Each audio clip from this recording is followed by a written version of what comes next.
I'm here with Shawn Rapier, one of my oldest friends, one of the first men that I ever did stand-up comedy with, and you truly were my favorate comedian. There was 3 or 4 of you, Jason Hewlett, Ryan Hamilton, and that you were just like my mentors in comedy. I could never expect to be listed with those guys. Those guys are like my heroes. I mean, they are the best. So no, they're legends. But what was funny is that people don't understand with comedy. A lot of people do comedy because they're depressed or they use it as a coping mechanism. Yeah. And you were kind of the guys that more were doing it as a career, and so you were willing to mentor and help people like me when I started out. I mean, this is 2004, I think, 2005, and you were just, from the second I met you, I'm like, okay, this guy's way too nice. Like, he's so different than everyone else I've been talking to. I love it, and it's maybe why, I'm not, still full-time doing comedy, is because I wasn't depressed enough. Because I'm way too happy. Well, the same thing happened to me. The people are like, why don't you do comedy more? I'm like, well, you don't get paid. I just was getting stage time, and I was around a depressed group of people a lot, and I have a pretty good side gig called my actual career. Yeah, there's an insecurity to most comics, which I do not find with Ryan or Jason either remotely, but for a lot of comics, there's an insecurity, and they're pretty deep inside their heads. Now, funny enough, let me brag about you for your own audience, is that 14 years ago, last time we were on stage was probably 12 or 13 years ago. There are 2 jokes of yours that I still remember so well that I will not butcher in front of your audience, but that are 2 of my favorite jokes. What was the premise of the 2? Well, one was that you were watching a movie with your girlfriend's parents. And a nude scene came on? Yes. Sometimes the best jokes just come from our sad life experiences. And then the other one was about hang gliding. Oh, yeah, So 14 years later, I still remember those. That means I had a decent joke if you still remember. You had a great set. Right? You used to work with me all the time. We worked together at Johnny B's Comedy Club. That's right. Great times. I used to love it. Well, and you were the clean comic. I was kind of like the edgy Mormon dirty comic. Like, it was funny because I would tell the same jokes, but in Salt Lake I was like the nerdy Mormon guy, and in Utah County I was the dirty, edgy. Get this guy out of here. So here's what's funny though about doing comedy in Provo. Is that walking people means that people are getting up and walking out of your set. Oh, yeah. People get offended, and you walk them. And I used to walk people. I was the cleanest comic. You literally could have you could have done your set during General Conference on purpose. Yes, I performed it for church groups, and yet, okay, do you want to hear a great story about walking someone? Yeah. Okay, so here's, sorry, I'm kind of taking away and jumping into Run with it. Great story. So I do this joke that's so dumb. Everything I do is dumb. But this joke is particularly dumb. I love it. So I get on stage and I go, hey, I need to get a little bit edgy here, and I want to get political. I'm not a political guy, but I want to get political. I kind of feel like we need the wall. Like, I'm sorry, I feel like I'm tired of people. They're coming across our border. They don't speak our language. They don't have our culture. Like, we just need the wall, and we need to stop these people from coming in. I'm not a racist. I don't hate Canadians. I just feel like, they come over here with their poutine and their French. They think they're better than we are. They're hockey. They're going to change America. It's a stupid, stupid joke, right? It's hysterical. It's so dumb, and it really what it serves to do is it shines a spotlight on the stupidity of racism. Mm-hmm. Like, there are people who are listening to me going, oh, yeah, he's right, that's right. But then when I say Canadian, well, why would we block Canadians? So anyway, it's a think joke. But I did this for it was a private group. It was the National Association of school receptionists or something. It was really odd. I don't want to brag about the high level of jobs I get, but this is what we're really talking about. So anyway, I got... It's a miracle. Almost. Comedians get depressed, right? Yeah, I know. It was quite a room. I think it was at a Best Western. I don't brag, but anyway, I get 3/4 of the way through, and I'm just about to drop the I don't hate Canadians, and a woman stands up and goes, "You're a racist pig," and storms out. 3 of her friends storm out. The whole place goes silent. I'm on stage going, no, stop, wait, no, you got to hear, just hang on, and then she walks out. I go, I was talking about Canadians. Then it sounded like I was just making an excuse for being a racist. And then everybody's looking at each other like, yeah, nice try, fat boy, keep talking.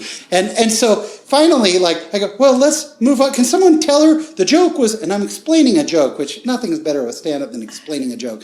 I try to get, so finally, the guy who booked me literally walks onto the stage and goes, I think we're good. I think we're okay. I think you can just go. We'll give you your check. Let's hear it for Shawn. Thank you. I'm like, but it was Canadian. I'm not a racist. Dude, that's the best thing I've ever. You didn't get to deliver the punchline. Well, so bad. It's funny what you say though. The whole idea of making. That's what makes The Office so funny. The TV show, because they're not being racist. They're making fun of how stupid racism is. Exactly right. I had a class in college, and it was like races or something. I don't know, something to do with race and things. And he showed one of the episodes with some of the parts where Michael's being an idiot, and he said, "Who thinks this is funny?" And I raised my hand, and no one else. And the teacher was Native American. He was very strict about this is racist and this is racist. And he was pointing out all the racism in the show and why it's ruining network TV and all this stuff. And I said, "Hey, I'm outspoken. I can't help myself." Yeah. So I said, "You've missed the entire point. Yeah. NBC didn't put on a show with a bunch of racists on it. Yes. It's making fun of the racist, of the fact that racism," and then all of a sudden the whole class kind of,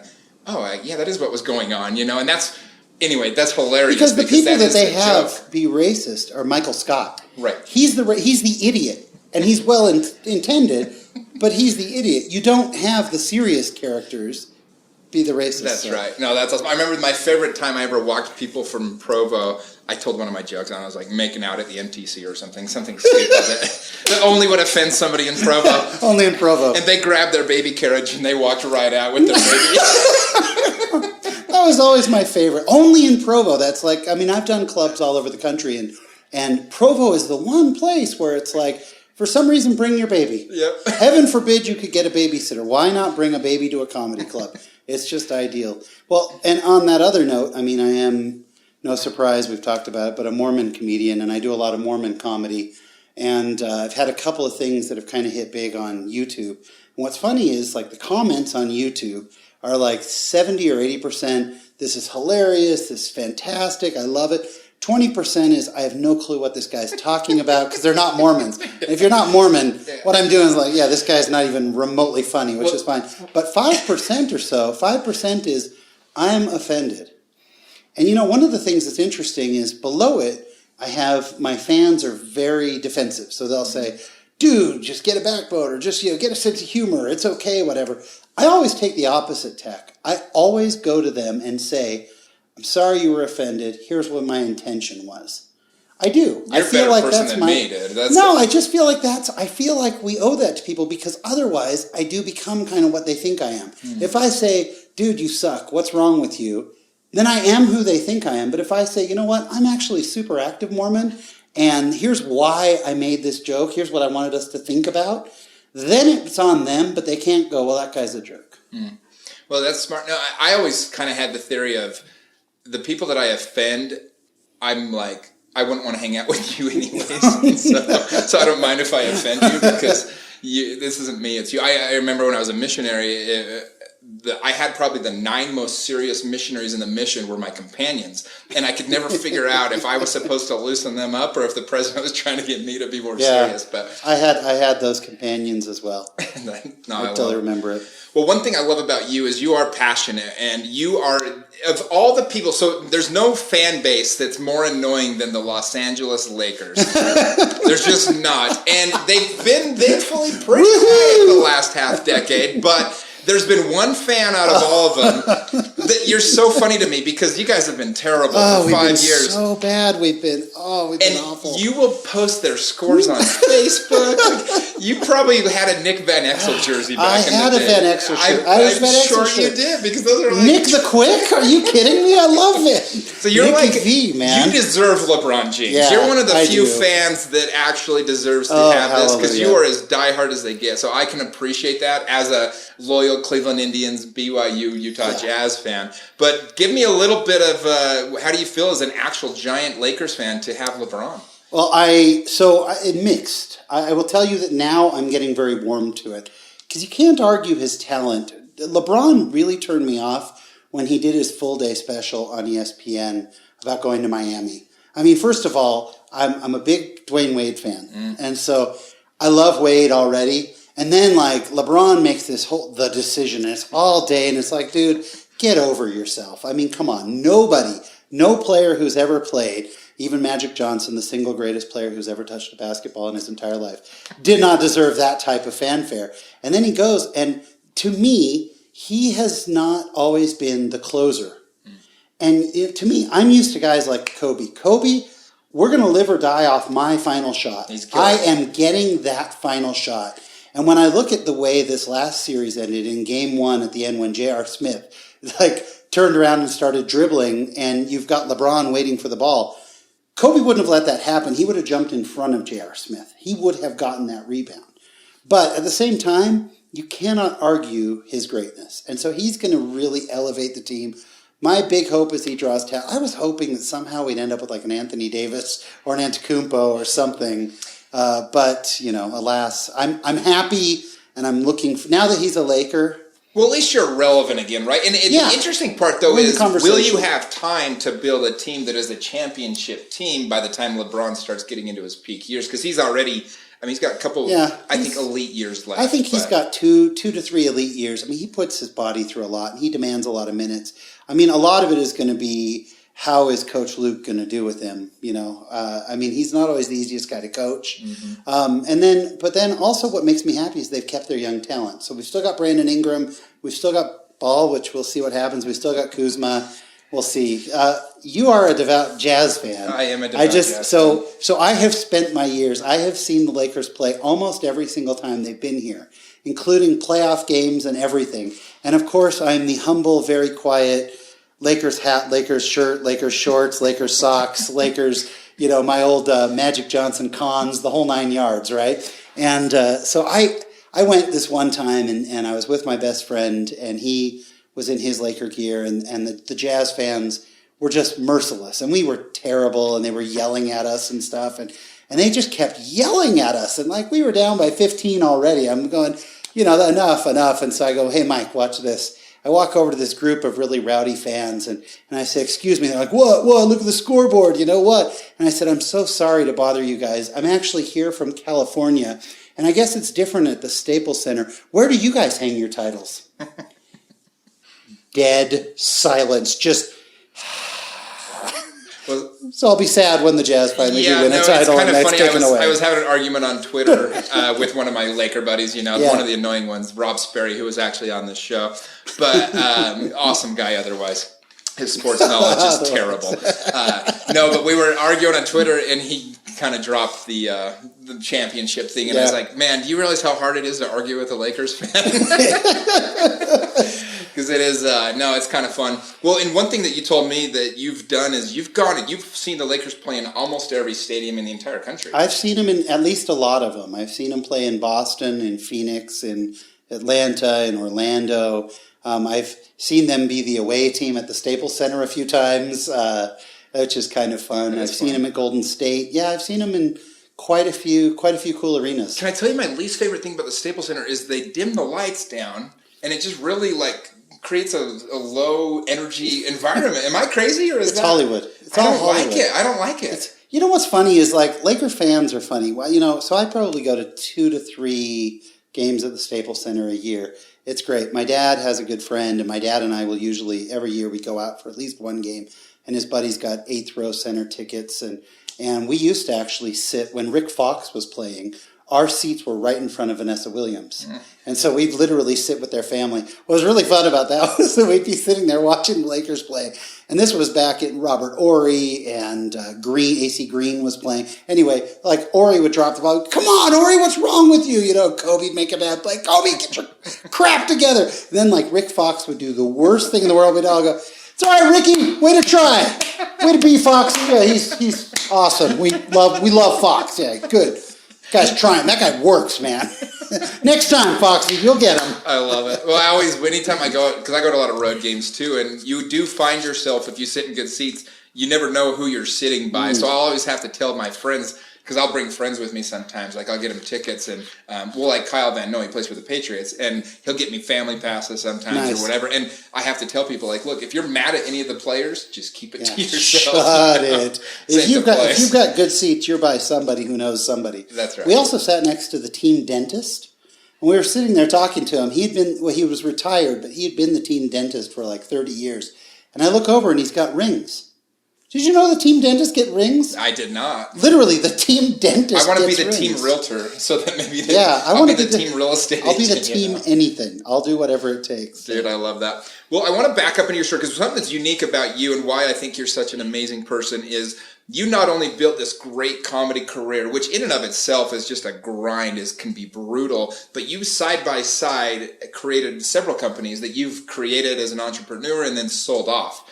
And so the sheer magnitude of building these two very successful things at once kind of inspires me. And back when I was doing comedy, you were one of the guys that I would think about a lot because I saw that you had a very good career, you had a business, and you still did comedy. It kind of gave me hope to be able to do the same thing. But how did you start into the comedy, and give us a little bit of background on that?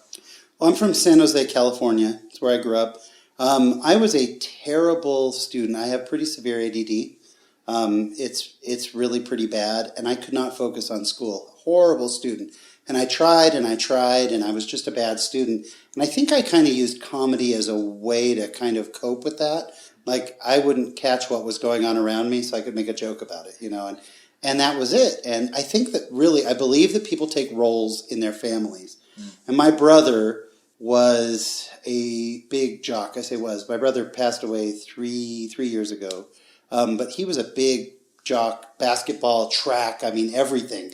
And I was not, so all right, so I'll be the funny one, I guess. And so I started making jokes. I started doing improv in high school.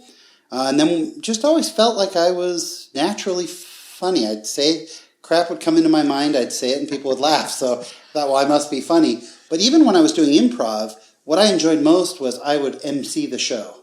Like, I liked doing the improv sketch stuff, and I still do. But I really liked being the one man, and I'd write material, and I'd tell jokes while we were working.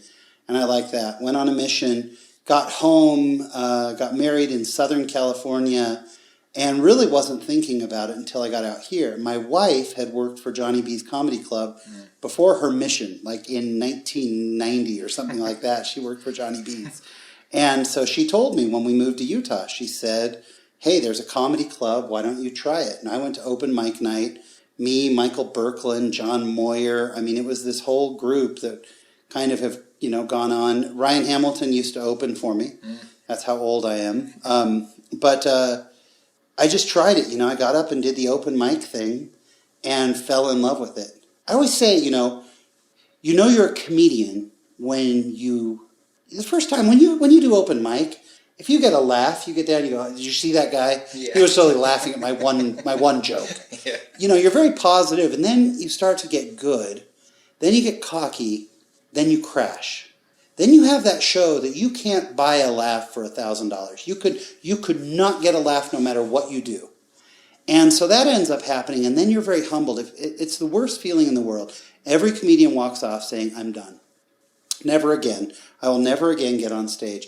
If you get up the next morning and you go, yeah, I could do it again, then you're a comedian. Mm. And so I started doing stand-up, and that led me to doing a lot of corporate stuff. I started working with the Garen's comedy troupe as well, so I was kind of doing improv, doing stand-up. We did some tours, and... were you ever, being because you're a very active Mormon, you actually have a podcast, we'll dive into that a little bit, called Latter-day Lives, right? Yep. That highlights different Mormon people that are kind of in the spotlight a little bit. Is that fair to say? Yep. And so you've always kept that very clean, which actually helps you get the corporate gigs because you don't have to change your set.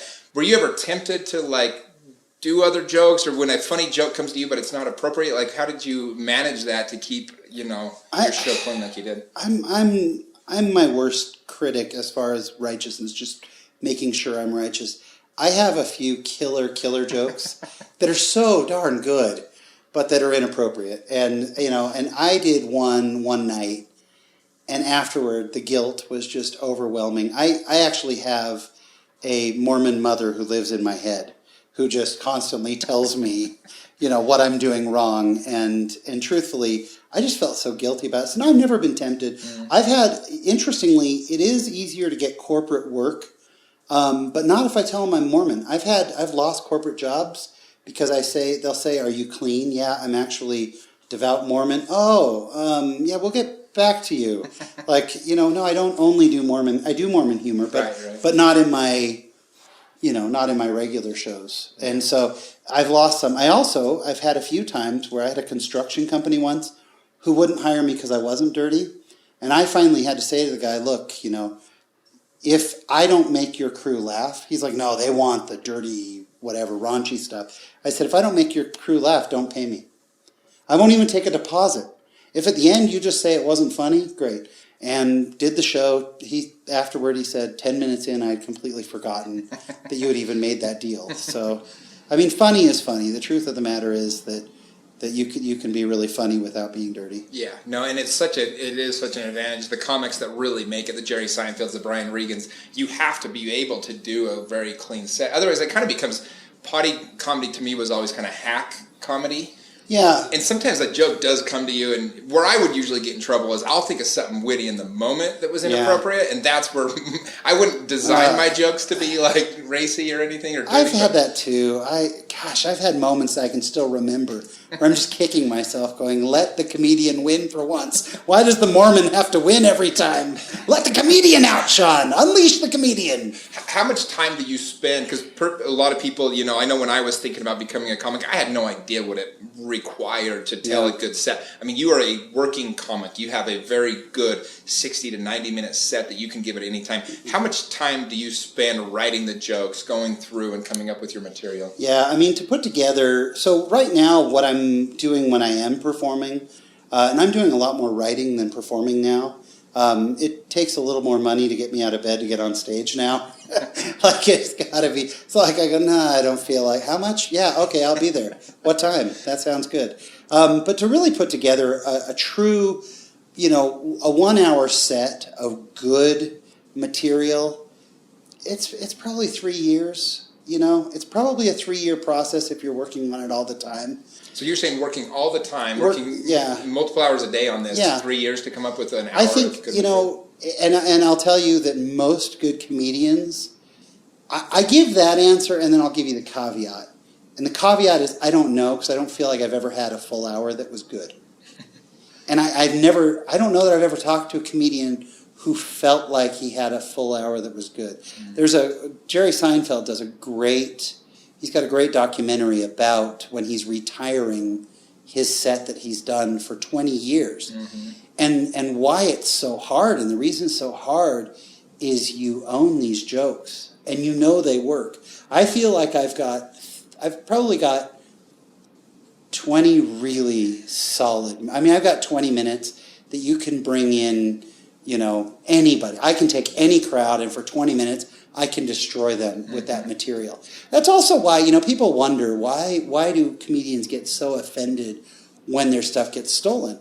And that's a big thing in the comedy world. It's like real intellectual property. It takes a long time to come up with a good joke. Oh, yeah. And you workshop it, and sometimes, you have to do the show, you have to do the joke again and again, and you take those moments of silence to get it right and to go, yeah, this didn't work, and you work it, and sometimes jokes fall by the wayside, and and it's painful. But then you finally get it. You get a joke that just kills. And when a joke really murders, and then somebody else takes all that time you put into it and says, I'm going to tell the same joke.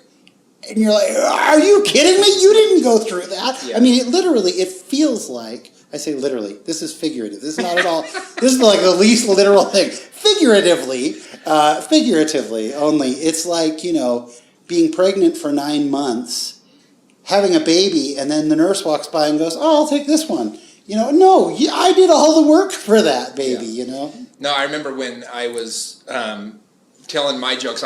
You have your couple jokes that are just yours. I had somebody come up to me 2 months ago, And they're like, you don't know me, but I used to go to Johnny B's. And he goes, you told this joke. And you still remembered my jokes 14 years later, right? I do. And he knew this joke. I mean, it was like, I hadn't heard somebody talk about that joke in 7-8 years. But it was kind of cool. It was like, that is like my property. That's my thing. I created that out of my mind. Yeah. And I sat there. I had an idea that came to me, and it became my joke. And you worked it. And you work that joke. And then when you own it, it's magic. I got a call one night from Michael Birkland. One of my closest friends. He called me. I was up in Salt Lake doing a private show, and I was going to go over and meet the guys over at the club. And he called me up and he said, "You won't believe it. This guy who's a local comic who was known for stealing jokes, he's like, he is just doing your set." And I walked in, and sure enough, I mean, he's doing it like doing the set. Wow. Now, I will say there have been times where I'll get an idea for a joke, and then 2 days later, I'll be super excited about it, and then I'll go, oh, wait a minute, that guy does a joke just like it. Yeah. You do. It's not that you consciously steal, but this guy was doing my timing, my... Well, in full confession, I would go to parties and steal some of your material. Not your jokes, but your setup. You'd have a woman and a guy come on the stage, and women are notoriously bad for doing sound effects. And this is one of your big jokes, and I would do that to make a party fun. But it's not like, I wasn't trying to steal your joke for money, but I would use... It was like a game, right? It was like you taught me a game that I was then playing with my friends. You had another one where you would do where people write different suggestions. You did a lot of that. Give a presidential speech. I do a lot of improv, and I still do. Yeah. And so now I would say I do about 15 minutes worth of stand-up, and then I do a whole lot of improv. And people, but I get people up on stage, and we, at one point I'm dressing them up like the Village People, and at one point I'm doing the sentences. And I enjoy that a little bit more, and it's great for corporate. I mean, for corporate, it's a million times You're incorporating the different guys that they go to work with or the women they work with around the office all the time. What's fun is when you do get the really good material, you can lose the audience for a little bit. You know this stuff. I mean, you can lose them for a little bit, and you just know. It's almost like you've just got the trump card sitting in your back pocket that, like, have I lost you enough? Okay, you're mine. Again, you thought that I was gone. You are mine. No, it is good. I only had like 2 or 3 jokes I knew were going to hit, but I had one that it was like, at any point if I was bombing, I had 2 options. Pull that out or get off the stage. Or get off the stage. I was always the opener. I never actually headlined. I never got to that point. I was part of like 3 of us that each got 20 minutes was about the most I ever did. You so could have. See, you were very good. You were very talented, and you were fun to work with because the crowd loved you. Well, it was always all my friends. That's the reason why. The only reason John let me go up and do anything is because did you know this? The first time I ever did a set, I ran into him selling meat door to door. He had his Johnny B's van outside, John Schaefer. Oh, yeah. And I just said to him, I said, hey, I've always wanted to do a set. Do you mind if I do 5 minutes? And he goes, nah, we're full. And I said, look, I'll bring 50 people to your club if you let me do 5 minutes. And they were struggling at the time, and he goes, okay, you bring 50 people, you can go as long as you want. I told everyone I knew, and I think I had 80 people there the first night. That's awesome. The next night I had like 90 people there, and he's like, anytime you want to get You're our guy. We love you. Well, in New York and LA, when you're coming up, if you want time, they give you a certain number of tickets. You write your initials on the back, and you have to get 10 people there or whatever just to get stage time. We talk about material, and there are things that I find funny. I have I've got a random weird sense of humor, so I have to realize that not everything I find funny, everyone will find funny. And so one of the jokes I loved, I've told this joke at least 100 times, because every time I thought it's the timing, it's the something, and you don't have to laugh at this because no one else did. Like 1 or 2 people in the club would ever laugh at it. But it was one of my favorite jokes. I'd say the setup was, I'd say, my mom, when I was a little kid, she loved me, and she'd personalize things, like she'd sing to me, but she'd always work my name into the song. And so it'd be like, instead of Rockabye Baby, she'd sing, Rockabye Shawn in the treetop. And she'd try to do that, but she liked to mix it up, and then she'd try working my own name into like songs that just don't need to have your name worked into it. Like I remember one night she was singing to me and she was like, Shawn, his name is my name too. Whenever I go out, I hear the people shout, there goes Shawn. Tra-la-la-la-la-la-la. It's such a stupid joke. I love that joke. Isn't that the fun part of comedy, though, is like, I had jokes that to me were so funny, and you kind of know when you nail one, but then you know when you're like, I better try this one. And I'd always try them on my friends, and then a few of my family members, and if it passed those two tests, then I'd try it like at an open mic or something. And I have to sneak in. I have to sneak in jokes to my wife. I have to sneak them in because my wife worries when she sits. My wife never goes and sees me perform anymore because early on I'm sweating and I'm pacing and she's uncomfortable and like whatever. So now I sneak it in. If I make her laugh, if I tell her, let me try a joke on you, she will not laugh because all she can worry about is what will the audience think. Yeah, I got you. But if I can make her laugh, she is my worst critic. Well, give my audience a couple of your jokes if you would. I had Jason Hewlett on, and he told a few of he's more of a performer, but I think they really enjoy. Give us one or two of your favorite jokes. I'll give you one of my favorite Mormon jokes that I do. You don't have to be Mormon to enjoy, and then I'll give you like a non-denominational joke. Christian joke. Yeah, a non-denominational Judeo-Christian humor joke. Yeah. So the Mormon one that I absolutely love is I say, we had, when you're an actor, I'm a comedian, I'm a writer. When you do all these things, you have to take whatever jobs come, and some of them are really cool, some are weird. I actually took an acting job at a theater in southern Utah, which was just bizarre. It was actually in a polygamist area. And they have built out these polygamous communities. And my agent told me about it, and I was like, I don't know if I could do it. But I needed the money. I took the job, and their theater was so beautiful. And they brought in so many professionals. Now, you wouldn't think in a polygamous community, most beautiful theater, most incredible talented actors. We put on the greatest presentation of Seven Brides for Three Brothers. It was just beautiful. That's one of my favorites. That always gets a good laugh. That's great.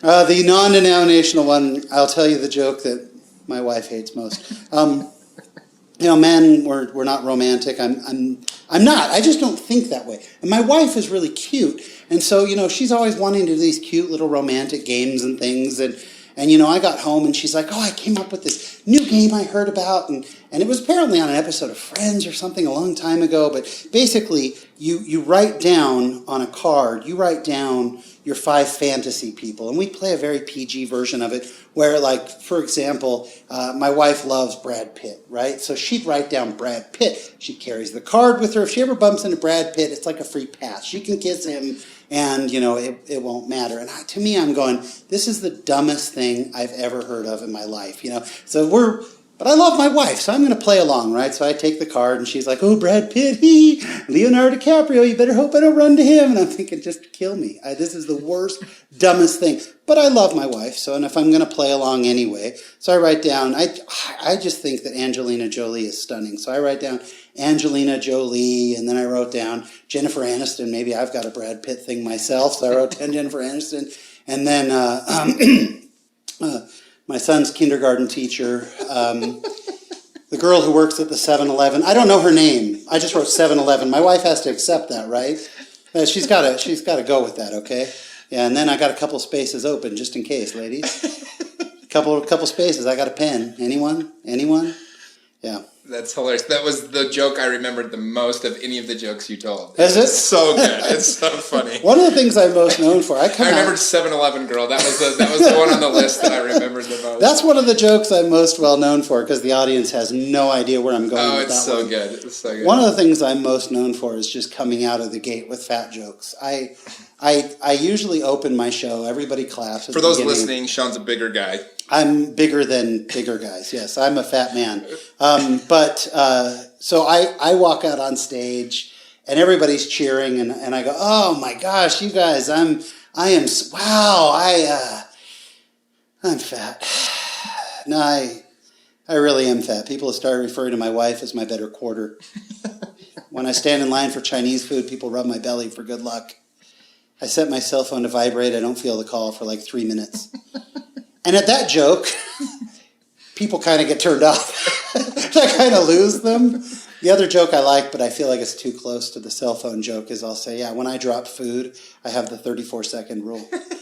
Yeah, it's bad. These jokes are like taking me back like a decade, back when we would do jokes together. I'd be behind just getting ready to just watching after doing my set or whatever. But this is good times. Awesome, man. I love it.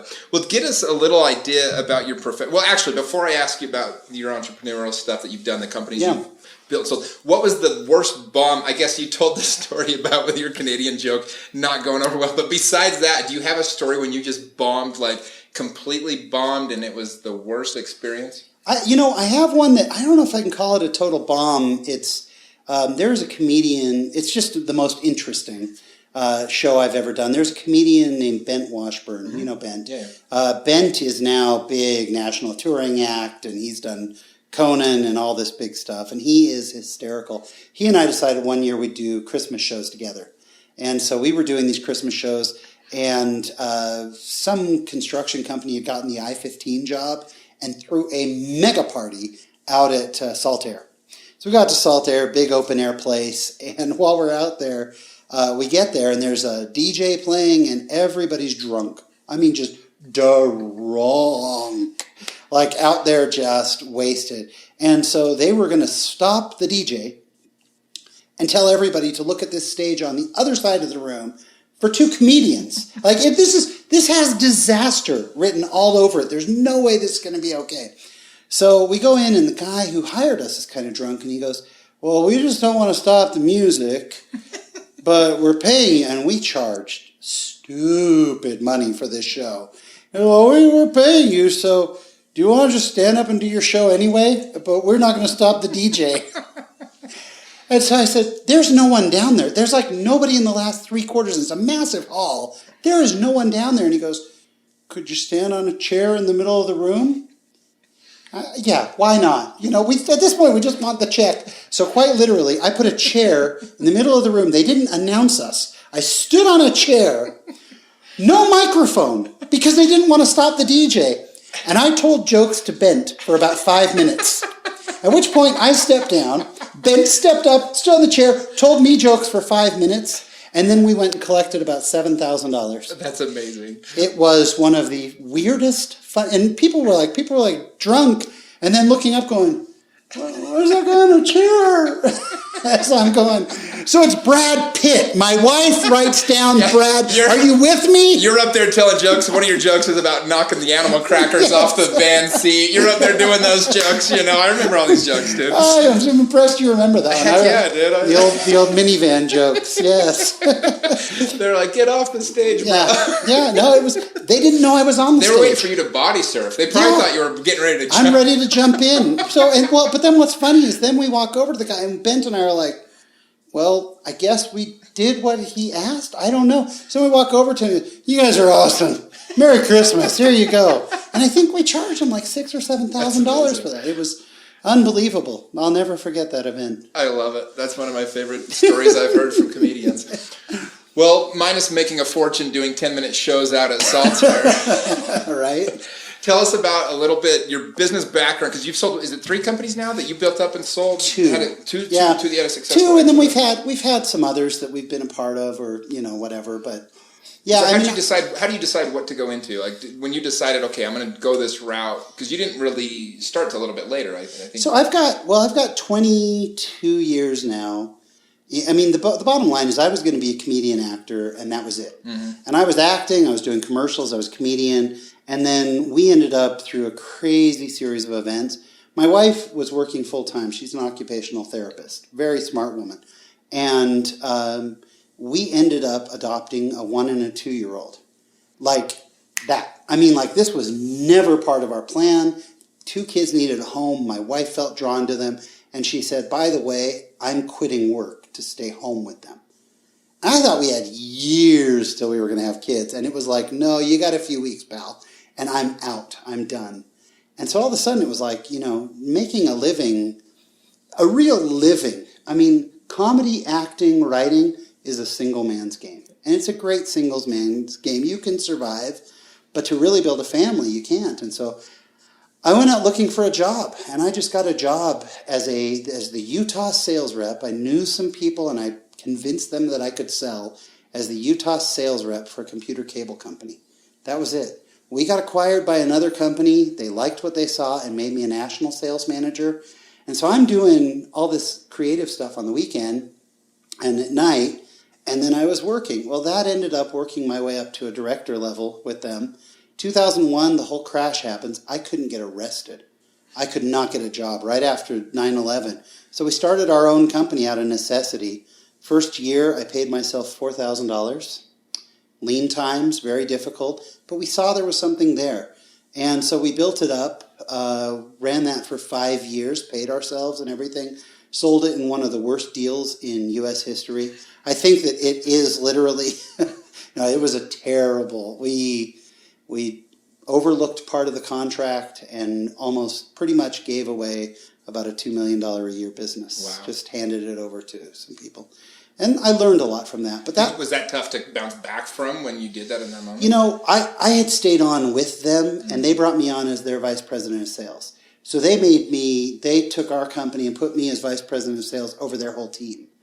And so career-wise, and from the outside, it looked really good. Like we had sold the company, and even though we didn't make any money on that, but that then kind of set me on this good path where I then got to be involved in some really cool companies I didn't have any ownership with, but then I stayed as the vice president of sales for a few companies, and then an investor here in Provo, Utah, a guy named Warren Osborne, who's just a phenomenal investor. I mean, he's just done really great things, called me up and said, I want to start a speaker company. And so I came on as the vice president of sales and had a very small percentage of ownership in that company. We built that for 2.5 years, sold that. In fact, that deal won some awards. What was the name of that company? Braven was the name of the speaker company. Okay. And we built it into a worldwide brand. And, you know, I was the VP of sales for that and again, a part owner. What, did it help to have your comedy? You have such a playful attitude, such a playful spirit, such a, a fun person to be around. Did that help in your sales culture? Did you try to incorporate that into the other sales team? There's no question, and I always do. And that's who I am, and so I am not the button-down sales guy. In fact, when we sold Braven, we sold it to a company called Incipio that's based out of Orange County, actually the largest accessory company in the world. Oh. And they kept me on to be the vice president of international sales. I ran the rest of global. So there was one guy who ran the Americas, I ran global for them. And we got there, and the owner of the company, he was a friend of mine. I'd known him for a while. And my first day there, he said, hey, I just need to warn you, especially some of the girls in marketing, they're worried because they found out you're Mormon. And they've never met a Mormon in their lives. And I was like, well, they probably have. They just didn't know. I thought you were going to be their recruiter. Yeah. So So I thought about putting on the name tag, in fact. But so I got up there and I said, I just can't help myself. I stood up and I said, let me introduce myself. And here's the company you just bought. It was our company, whatever. And I kind of ran through. I said, now I understand that some of you are nervous that I'm Mormon. And that's okay. You're welcome to come ask me about it or don't. We are like anybody else. In fact, just last night, I was telling one of my wives that I feel like we get this weird rap. And all of the owner who had bought us was just in the back dying. But these girls were all looking at each other. Did he just say... I was tempted to look and go, you're next. You know you're next. You're going to love it. It's great. But I didn't. I use comedy in everything. I use it, when I teach at church, I use it. I can't help it. And, comedy is the great healer. It really is. What people always tell me, they're like, I don't know how you get away with saying the things that you do, but you have to do it in a way that gives people permission to let themselves off the hook. Yeah. And so when you add humor to it, what I always tell people is like, when you can make a joke of it, they'll be okay with it because they know that you're giving them an excuse to be okay. Yeah. You're not you're not chastising them, you're not looking down on them. You're simply using an awkward situation and you call attention to it through humor and they love you for it. And so I've gotten away with a lot doing that, and you have to use it in your family. I mean, we have a crazy family, my own family, and life is just too crazy that if you can't laugh and you can't laugh at yourself, you're in a lot of trouble. Mm-hmm. I mean, you have to. It's the release valve. Mm-hmm. It lets the pressure out. So, well, I want to get into your family a little bit because your situation is brilliant. You have adopted several kids. Yeah. You have 7 kids total and 5 adopted. Is that right? Yeah, nothing has been normal. I mean, so one of the things that's... Isn't that the beauty, though? Yeah, I wouldn't want it to be normal. Right. I mean, one of the things I didn't really point out on this track that I'm currently the VP of sales for a company. We make iPad cases, phone covers, things like that. We sell to Target and AT&T. We're in every Apple store around the world. And I'm a high school dropout. I made it through to the third week of my junior year, and I was so lost and so frustrated. I hated school. And I went home one day and said, I will never go again. I'm done. Mom, Dad, I will. Junior year, you just dropped out. Junior year, I said, I will never, ever go again. And my mom was like, well, you're going to get your GED. I went, oh, yeah, because that'll make the difference, Mom. Did I mention I have a GED? You can hire me. It's okay. But, and so I did. But then I never went to college. I have no college. I have zero education. So, I have just felt like I had to work harder. I've had to work harder. I'm not as funny as some comedians. I've had to work harder. I'm not as good of a writer. I do a lot of writing now for a lot of other entertainers and whatnot. I just have to work harder than other people. But with my family, we have been just blessed beyond measure. Basically, my wife met these two kids. They were 1 and 2. My wife is their therapist. And she found out that they were going to be separated, that they were going to separate the boy and the girl, 10 months apart, brother and sister. And my wife came home and said, I can't have that. We are adopting them. And nobody wanted our son because he is autistic and had post-traumatic stress and fetal alcohol and you name it. And it was really hard. And so, but finally I said, okay. So we adopted them. We had 2 more. I thought we were done. And then I was sitting in church one day and I got this strong feeling, we need to adopt a teenage daughter. And I went home to my wife and she said, I know, I've had the same feeling. And we put in our application and we ended up with a 14-year-old daughter. She's 27 now. Wow. Her name's Portia, beautiful, wonderful young lady who had been through hell that I would not, your listeners would not believe it if I described what she has been through. And just horrific background. Then my wife called me and said there's a 9-year-old boy that they can't find a home for. He's super hyper, has issues.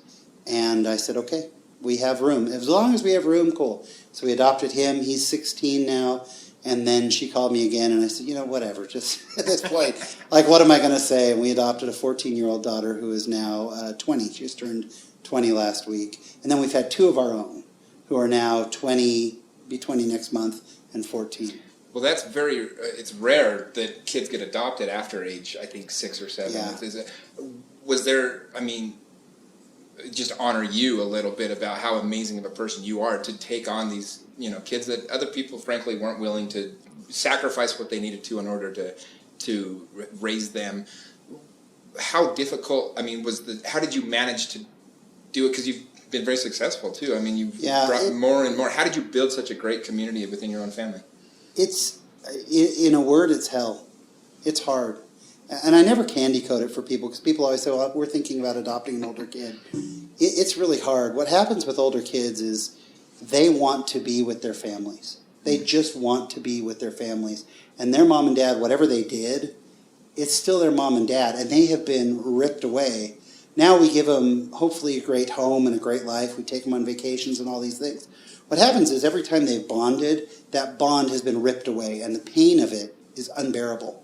And so we go through a honeymoon phase where they're like, wow, I can't believe I've got a family and a home and toys and things to do and whatever. Then they start to bond and they realize, this is going to get ripped away from me again. I'm not going to let that happen. I'm going to sabotage it. And they begin to sabotage it, and they will do anything to break that bond. And we've had kids who have been arrested, who have stolen from us, who have stolen from neighbors. We've been threatened that they were going to kill us. We've had, just hell. And then you reach a point where they go, wow, I put you through all that and you didn't break. And now that they're older, the amount of joy that we have for all the hard times we went through is beyond measure. I cannot tell you when we got these kids, just to see them get jobs and to see them get lives. And once they're older, they can look back and it's the greatest thing in the world. I would not trade it for anything. I wouldn't go through it again for anything. But the love and the bond that was created because of the difficulty, right? Like the more pressure, the brighter the diamond kind of thing. Almost. Yeah, and it'll break you if you're not careful. And it's had some consequences on some of the other kids, just the chaos. And, it's hard when you go to bed at night and all of a sudden you hear the police outside, and they're coming to arrest your brother or sister. I mean, it's a lot. Or I'd get the calls when I'm traveling, and I travel almost every week, of my wife saying, well, this is what went down. And it's hard, and she's an angel. She is an absolute saint. But the truth of the matter is, it's all back to that belief in the higher power. And for me, it all comes back to that, every bit of it, because if you don't have it, and the truth is, it's my wife. If I were really running things in my own life, it would just still be me and my wife, and I'd be a hack touring comic. But I love that, and I've always had this strong feeling like if I will stay on the business side and stay focused on that, I'll be remarkably rewarded and free to do these other projects. And I consistently have other projects. I have other entertainers that have me write for them a lot.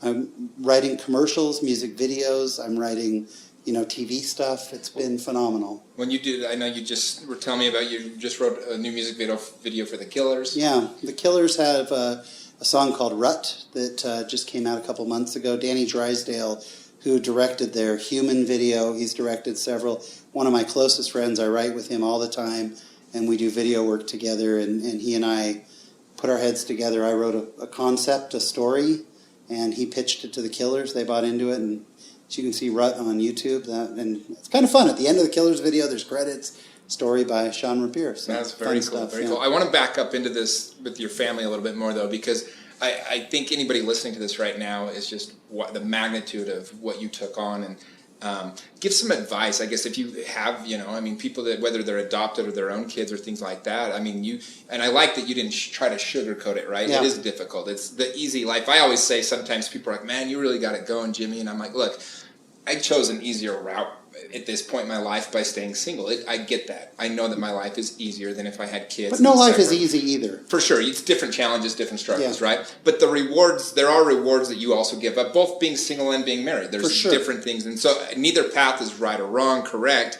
But that being said, to take on 5 adopted kids, several that were already older, brought a lot of difficulty into your life that you didn't have to take on. So what advice do you give when people do ask you about it? Like what would you recommend to people who maybe are having familial issues and things like that? Yeah, I would say the biggest thing is the 4 most amazing words that have ever been written. This too shall pass. Everything we feel like is in the moment. We dealt for years with my brother and his bipolar before he passed away. He had a very rough life, and it passed. And we look at the good times we had with him. When you have children that are having hard times, they may have hard times their whole lives, but the hard times you're in now will not be the same as they are 10 years from now. We have a son, the son that we adopted when he was 2, put us through things I can't even tell you, and ended up in the state hospital for a year, ended up being re-diagnosed several times. There was violence, there was running away, there were all these things. He is now 23, and he's one of the greatest sources of joy I have in my life. Like now we just have this solid relationship. He and I go to Disney World once a year. There's nothing left to fight over. He now lives in a group home with some other people with challenges, and he has his own life now. And so things shift and things change. And I think that in the moment, unfortunately, I look at how many times, there are times where divorce is called for. There are times when it's time to say, I can't have this kid in my home. We've gotten there with some of our kids, that they've been out for a little while and then come back. There are times for everything. You have to do what's right for your family. But there are other times where, hold on another day. Tomorrow is really going to be different. And unfortunately, when I look at things like, marriages end sometimes, or people end their own lives. Now, a lot of times that's depression. That's things that have nothing to do with anything real, and you can't reason with that. Other times, I think it's hold on. It's that, 50% of life is showing up, and it's go to bed, and it's get a good night's sleep, because tomorrow morning, you're going to wake up in a different world than you're in now. And that's what we've had to do. And you get to the point where you appreciate the little differences. We have friends who will come talk to us and say, oh my gosh, Junior decided he's not going to BYU, and we're having a massive crisis. And I'm going, yeah, I had to talk my kid out of getting a Slayer tattoo on his head yesterday. So we're kind of in the same boat. It's kind of the same thing. But it helps you appreciate the little things, The fact that we can now leave our kids and go out for a walk for 20 minutes, me and my wife, just the two of us, and that we can leave our kids at home and trust that the home won't be burnt down. There was a time I never thought that would happen. There was a long time where my wife and I couldn't even go on a date night without, we have an apartment in our home, and we sometimes have a nanny. Unless the nanny's there, we couldn't do it. Now I'm starting to see, but really, sometimes it's just, life is really hard. Put your head down and get through it. Tomorrow's going to be a different day. Man, I love that advice. I really do. One of my mentors always said, if you have a bad day, don't let it become 2 bad days, right? Yeah. Or just wake up the next day and go to, because it really is, sometimes you just got to get through a day. Yeah. I always tell, I've been married 24 years now. And I always say the worst advice people give is they say, never go to bed angry. Go to bed angry. Go to bed in the middle of your searing anger. Go to bed, because tomorrow morning, you'll forget why you were angry. And if you try to get through it, couples try to get through it, and at 10 o'clock, they're a little bit frustrated at each other because of, hey, you ate all my kung pao shrimp or whatever. There's a little bit. Yeah. By 2 o'clock in the morning, you're yelling about stuff from 5 years ago about your mother-in-law or whatever that you can't take back. It's like so you can't even. So go to bed, because you're going to wake up and go, did we really need to fight last night? No, that's great. I always say my advice to couples or to anybody is, especially when it comes to women, they don't want you to change their mind. So if you're fighting, change their mood, not their mind. That's the way I say it. Change their mood, make them laugh, get naked and jump on the bed or something, but don't try to have an argument. And I love that advice that don't go to bed angry is kind of like one of the things. Don't fight when you're angry. That's the fight, because you will don't make decisions when you're angry. No, don't you'll say get something. tattoos when you're angry. Yeah, don't get tattoos when you're angry. Don't do anything cataclysmic, and don't be extreme. It's easy to get deep in our own heads, and the truth is there is a path, And again, I've been blessed more than, Jimmy, I've been on stage in front of amazing crowds. I've gotten to write for some of the best entertainers in the world. I've gotten to have this career and build companies and work with amazing other companies. I just far beyond what I deserve. So when I have a bad day, I have to take a step back and go, what am I going to do? And you've traveled the world. I've traveled the world. I've been there in China and watched people collecting bricks to go sell for, 2 cents a piece. And I've seen guys in 110-degree weather putting tar on roofs for, $20 a day. And what the hell do we complain about? There are just times where I have to go, I see people protesting in the streets, and sometimes it's very legitimate. I don't mean to dismiss it, but sometimes I look and go, you're protesting over that? Mm-hmm. Like, how good is your life that that's what you're protesting about? Really, we don't have curved UHD TVs cheap enough at Costco. I saw a dude with a sign, and he was so mad about people circumcising their babies. I'm like, that's the battle you have to fight because you've won all the other ones, Yeah, it's like somebody else won the other battles for you. You're now fighting that. That's the battle you've chosen to protest about. Yeah, so we just count our blessings. That's all it is. That's amazing. Well, I think my audience is going to want to hear a lot more of you. Good news is you have your own podcast. Yeah. Why don't you pitch it real quick? What's the best way for people to get some more Shawn Rapier in their lives? Well, and coming up, we've got Jimmy Rex on the podcast, in fact. So the podcast is called Latter-day Lives, and, I had all these amazing. I am the least talented of all my friends. We have a lot of mutual friends, and they've been on my show. But basically, it's a Mormon focused show. We call it interviews with fascinating people who happen to be Mormon. Mormonism is not the main theme. We have a lot of non-Mormon listeners, but faith kind of weaves its way throughout the show. But we've had on primarily comedians, but a lot of actors, directors, some politicians, writers, bloggers, just anyone with an interesting story to tell. And we hear about their lives and how they got to where they are. Love it. Well, thanks so much, man. Such a pleasure to catch up. This is awesome, man. Thanks so much, Thanks, Jimmy. Shawn. Appreciate it.